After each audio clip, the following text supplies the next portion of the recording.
What's up, family? Let's get down and get to it. Another day diving into truth.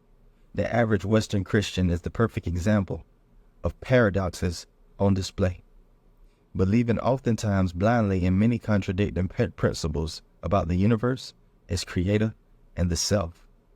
You were not designed to be a believer. You were equipped to know. Beliefs are but unproved theories that we carry in fear or fantasy. We know a thing by experience. When we know, we act. When we believe, we think and talk. Our beliefs bring absolutely no true fulfillment, but rather extend to something far more familiar.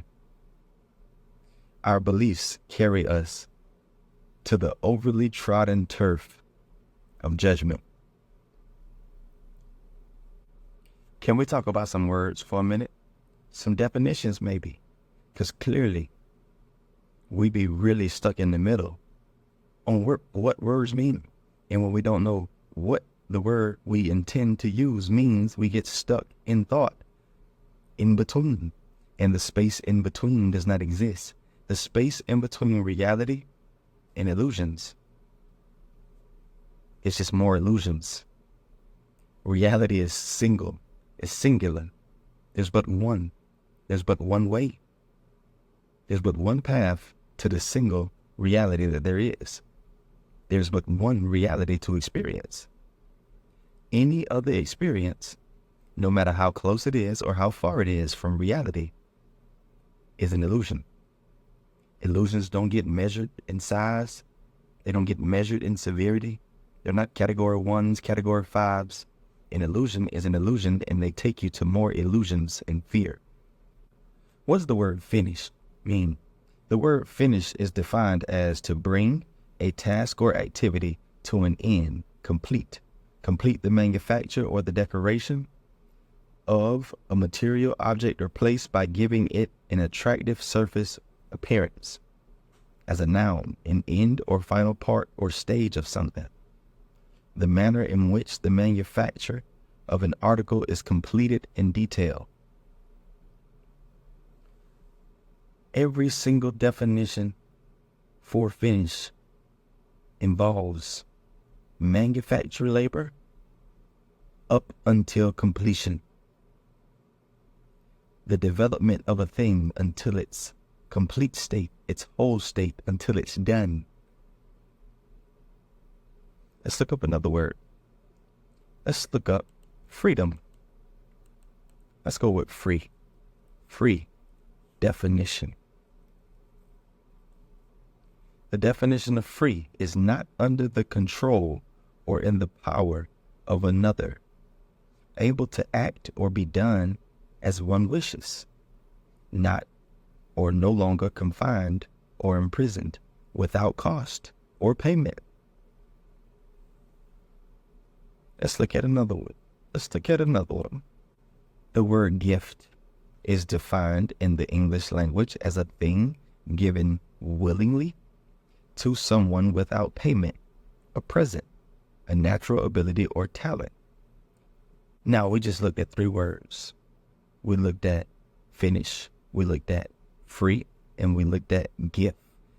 Now, when we look at the Western theology surrounding the study of God and the Son, Jesus Christ, we have a doctrine that presents or is presented, because the doctrine does not present it this way. It is explained this way. It is interpreted this way.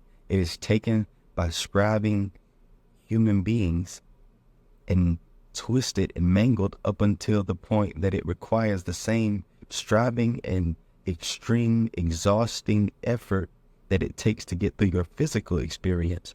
You apply this to the invisible aspect of your life, and you assume that this is how that world works. Your ignorance of the inside of you causes you to believe that the inside of you operates the way the outside of you has been flowing. But if you be real, the outside of you is under extreme control of others, like you have been. It is in a chaotic state, like you have been. It is often in conflict, like you have been. It is often double-minded and split and seeming to be opposed against itself, like you have been. Your outer world has been a reflection of your inner world. Your outer world is only there to symbolize what your inner world contains so that you can meditate, still yourself, and return yourself to original form. Shake the illusions, shake the dysfunction, shake the hatred, the bitterness, shake the sadness, the up and down turmoil of your emotional state, shake the immaturity of your sloppy thinking that constantly drags you from the left to the right and back where you started. What's kind of ironic is the order that we looked in the words actually explain the true gospel and the good news in its entirety. Finished, free gift. There was a work done on your behalf, and it was done to completion. There's no more work to do when it comes to your salvation. Your work is the expression and the acceptance of the atonement that was purchased with your salvation. Your salvation was provided to you by the very one who created you. This whole picture takes place on the inside of every single one of us. You were saved from yourself, by yourself, the true self. You were saved from the delusion of the imaginary self. You were saved from your ego. Your ego was crucified. The false man, the first man who you thought you were, you took to the cross. Because it is finished work, I am offered the opportunity of being no longer confined, no longer imprisoned. I can be free. And my gift of freedom requires no purchase, requires no performance, requires no striving, requires no effort on my part. My merit could not get the job done.